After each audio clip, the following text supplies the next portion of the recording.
J'ai l'honneur à présent de vous présenter Monsieur Roberto Ridolfi. Vous pourrez voir sa biographie dans les documents. Pendant que nous préparons sa présentation, sachez qu'il est sous-directeur général, il travaille dans l'unité appui au programme et coopération technique à la FAO. Auparavant, il a été conseiller au vice-directeur général sur la stratégie et le financement de développement en 2018. Il a également été directeur à la Commission européenne de la direction C, Planète et Prospérité. Sans plus attendre, je vous invite à prendre la parole. Je vous en prie. Veuillez m'excuser, je suis en retard. Mais j'ai lu les synthèses des orateurs précédents et ça rejoint précisément ce que fait la FAO par le lancement de la déclaration dont je vais vous parler, déclaration qui a été lancée en mai. Je voulais remercier tous les collègues de la FAO à Bruxelles qui ont organisé cette réunion. Alors, je suis en retard parce qu'il y a beaucoup de réunions qui ont lieu en ce moment à Bruxelles. L'objectif, c'est vraiment de faire en sorte que l'agriculture, l'agribusiness deviennent véritablement les pierres angulaires de notre partenariat. J'ai appris que le futur commissaire était un ministre finlandais. Je crois qu'il faut vraiment qu'on se félicite, qu'on travaille ensemble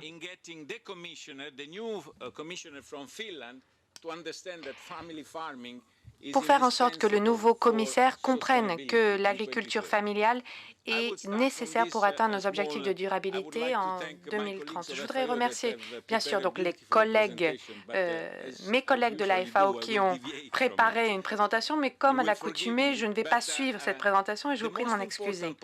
Ce qui est le plus important, ce que nous disons dans toutes les enceintes internationales, c'est de parler des acteurs, de l'acteur économique qui est le plus en lien avec la terre, les forêts, l'eau, les rivières, les pêches, etc., sur la planète. Qui d'autre que les agriculteurs des petites exploitations familiales? Personne. Les petits exploitants et leurs familles, et très souvent leurs femmes, ce sont eux qui sont le plus liés à la planète. Ils travaillent grâce à la durabilité qu'ils créent, parce que s'ils créaient des conditions non durables, ils seraient les premiers à en souffrir.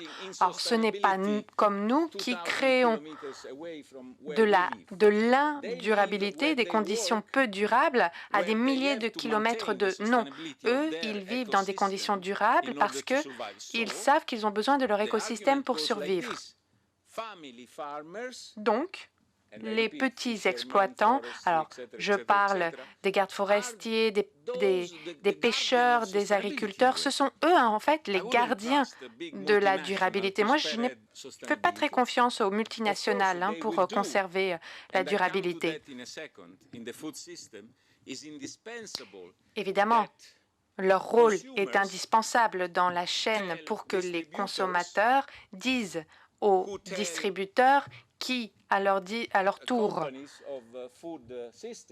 parlent aux entreprises de l'agroalimentaire qu'ils veulent de la durabilité. Donc, en fait, il y a une chaîne. Les consommateurs, notamment sur les marchés mûrs, demandent cette durabilité. Mais à l'autre bout de la chaîne, les paysans, les pêcheurs, etc., ce sont eux qui détiennent les clés de la forteresse qu'est la planète. Et l'Europe est un continent d'agriculture familiale. Moi, mon grand-père avait une petite exploitation familiale.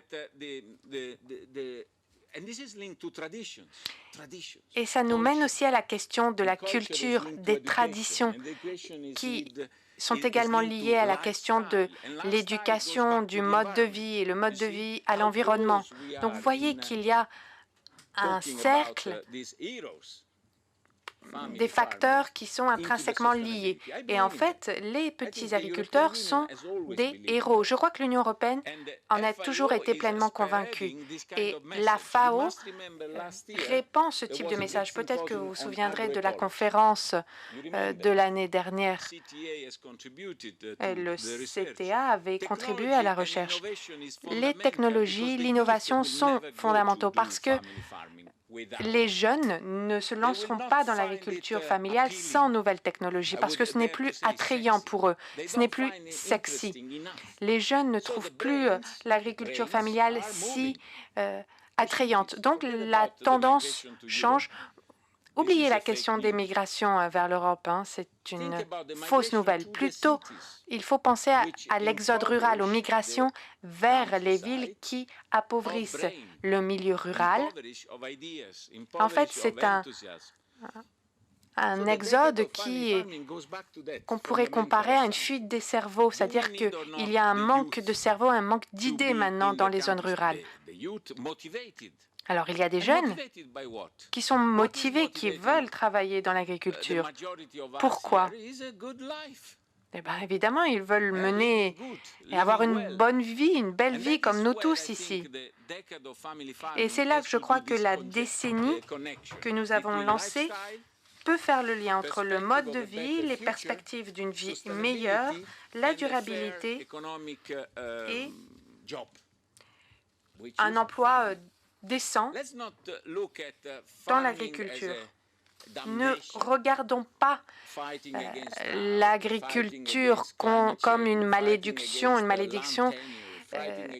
et puis une lutte acharnée contre les nuisibles, les sécheresses, le changement climatique, les nouvelles maladies, les maladies qui touchent les animaux, etc. Non. Pensez à un agriculteur dans la région de Bordeaux qui produit des vins et qui les vend 20 € la bouteille. Ça aussi, c'est de l'agriculture. Donc, il faut changer notre attitude, notre vision de l'agriculture. Et évidemment, il faut faire le lien avec les marchés. Vous en avez parlé dans vos interventions. Je m'adresse là aux précédents orateurs. Il y a la question de l'innovation. Il faut faire le lien avec l'innovation parce que l'innovation peut permettre aux jeunes de s'intéresser à ces métiers, ce qui va permettre d'attirer des investissements, etc., etc. On a lancé donc la décennie à New York au mois de mai, la décennie pour l'agriculture familiale. Et puis, les pays ACP l'ont fait il y a quelques mois, je crois, à Saint-Domingue. Et maintenant, il faut le faire en Afrique. Moi, je suis tout à fait disposée à me rendre sur place. Il faut qu'on le fasse aussi dans les pays du Pacifique. Il faut qu'on le fasse en Amérique du Nord, mais aussi en Europe, parce qu'il y a des agriculteurs qui sont concernés en Europe. Et c'est aux organisations de producteurs, l'Union européenne, le CTA, la FAO, les grandes universités, tous sont impliqués dans l'élaboration. Mais le moteur, ce sont bien les agriculteurs eux-mêmes. Et les agriculteurs sont organisés par le biais d'organisations de producteurs et d'agriculteurs. Donc, comme je vous le disais, on a lancé cette décennie en août à Saint-Domingue et j'espère qu'on pourra le faire dans d'autres régions et ce, très rapidement. Donc,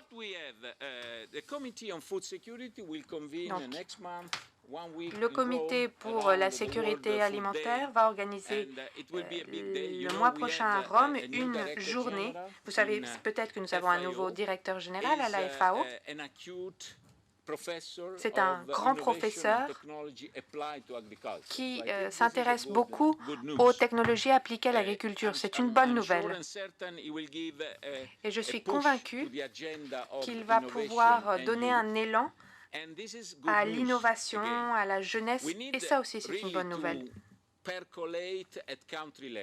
Nous devons faire un ruissellement au niveau des pays. Évidemment, chaque pays est différent, nos cultures sont différentes, nos attitudes également. Mais vous voyez ici des outils, par exemple des orientations volontaires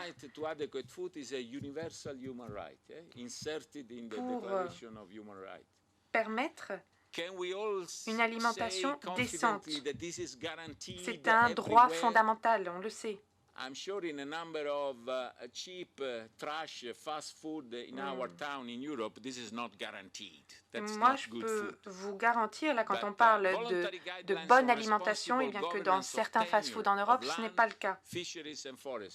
Et puis la question des pêches, de la forêt, l'Union européenne, avec la France, l'Italie et puis d'autres pays, notamment la Suisse, ont beaucoup travaillé sur ces questions.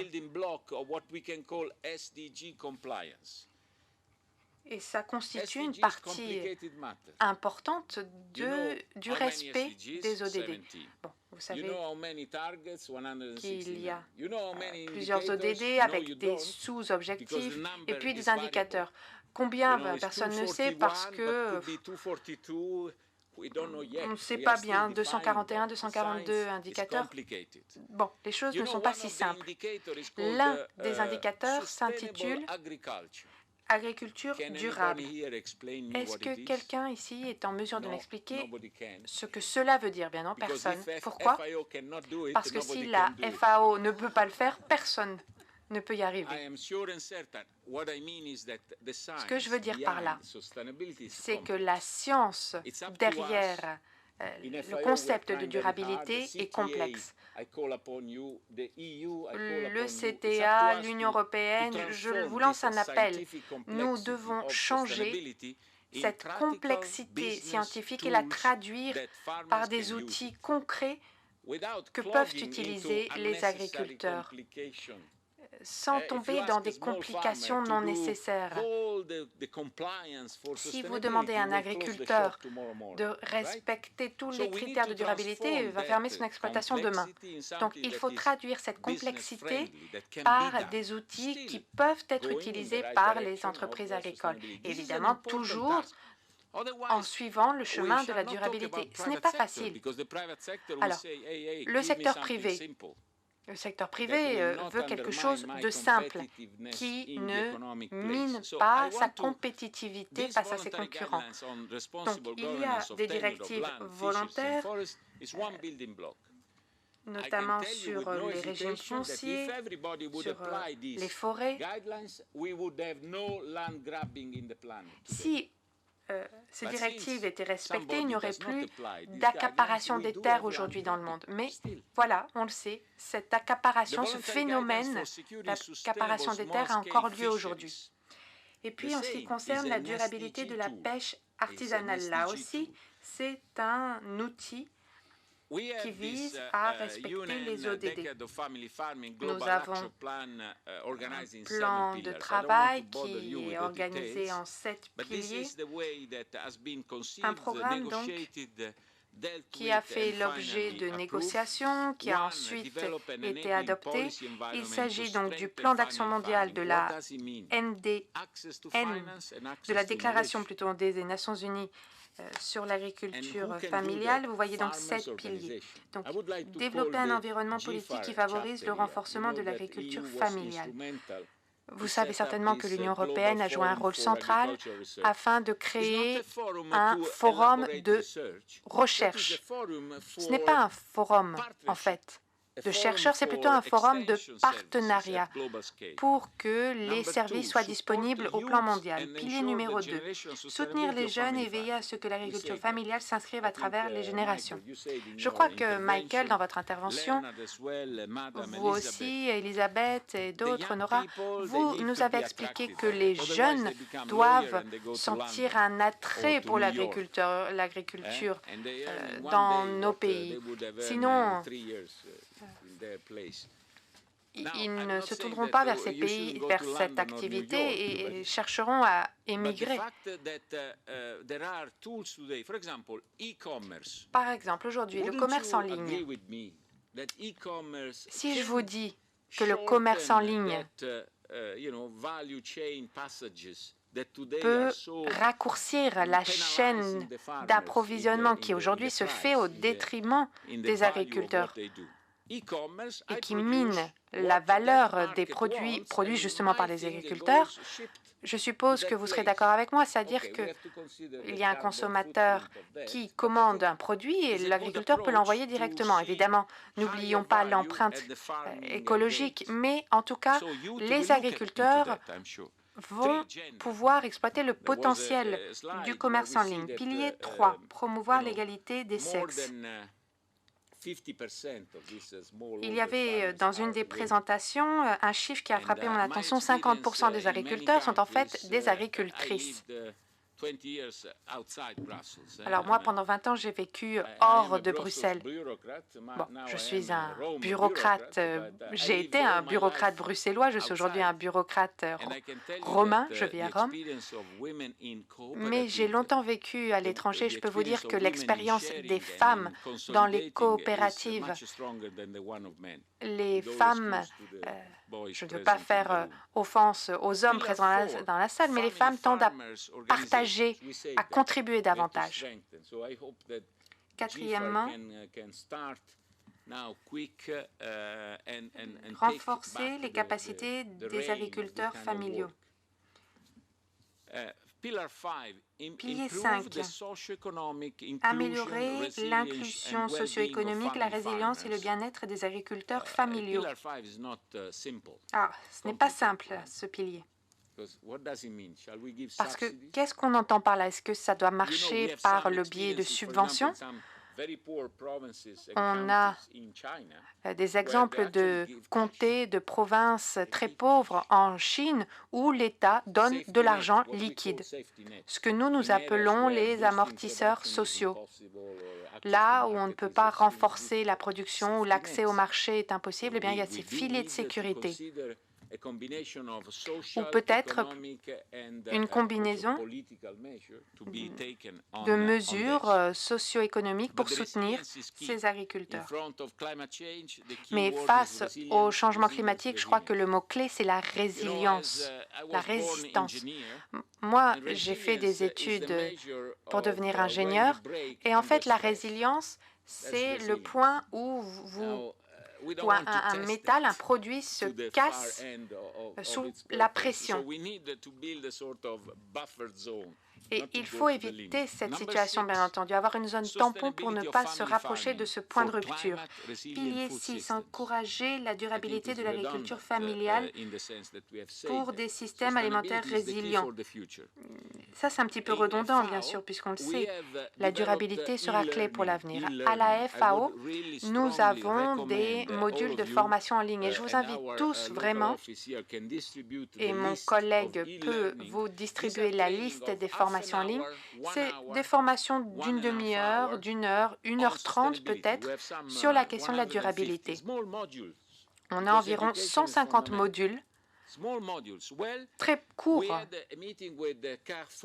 Et on a une réunion, par exemple, avec Carrefour. Vous connaissez Carrefour, hein, ce grand distributeur de produits alimentaires. Eh bien, Carrefour voudrait l'aide de la FAO afin de diffuser plus de durabilité dans toutes leurs opérations, ce qui est une très bonne nouvelle, parce que si les consommateurs veulent plus de durabilité, c'est en fait tout le système qui va devoir changer pour être durable. Et c'est ça, les ODD, ça doit être aussi bon pour les entreprises. Si les ODD sont considérés comme un coût supplémentaire pour les opérations des acteurs économiques, ça, ce sera difficile. Bien sûr, il faut qu'on prenne en compte l'ensemble des perceptions. Pilier 7, renforcer la multidimensionnalité de l'agriculture familiale pour promouvoir des innovations sociales qui contribuent au développement des territoires et des systèmes alimentaires qui préservent la biodiversité, l'environnement et la culture. Quand on regarde landmarks that are protected because of their it's a mix of culture, aesthetic and lifestyle. les paysages, les cultures, les traditions. On voit que les indications géographiques sont constituées justement par ce patrimoine, cet héritage qui concerne toute l'humanité.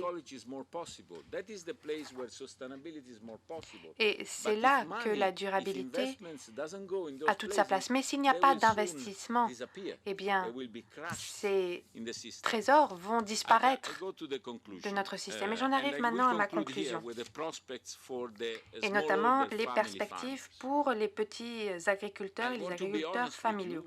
Soyons honnêtes. D'après mes analyses, les perspectives ne sont pas si positives. Nous devons donc les améliorer. Les agriculteurs familiaux, on le sait, jouent un rôle très important dans les régimes alimentaires. On ne parle plus seulement d'aliments bons pour la santé, mais bien d'alimentation, d'un mode de vie plus général.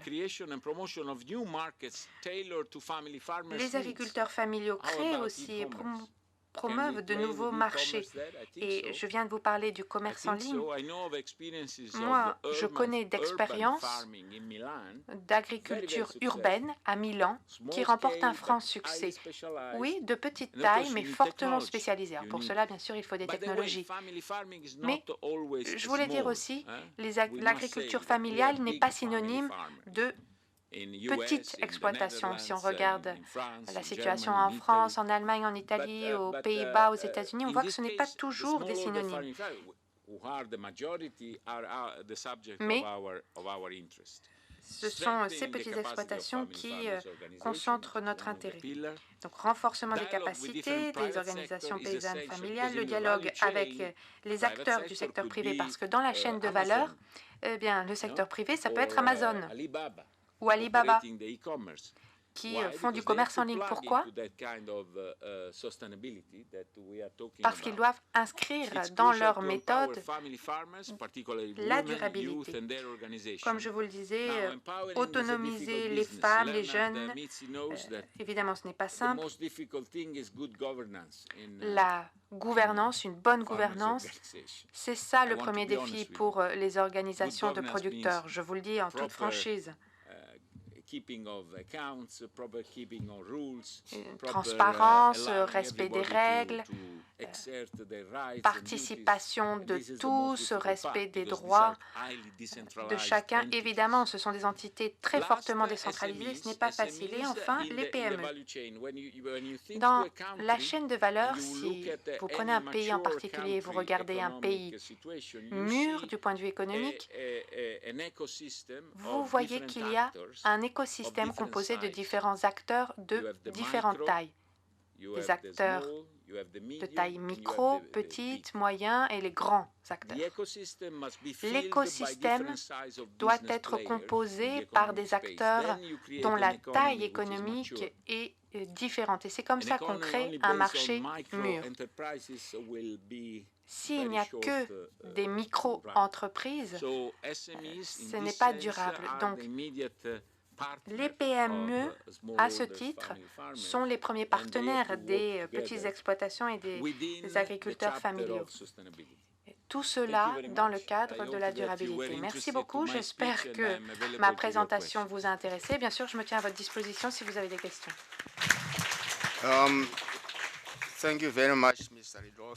Merci beaucoup, Monsieur Ridolfi, pour cette présentation passionnée.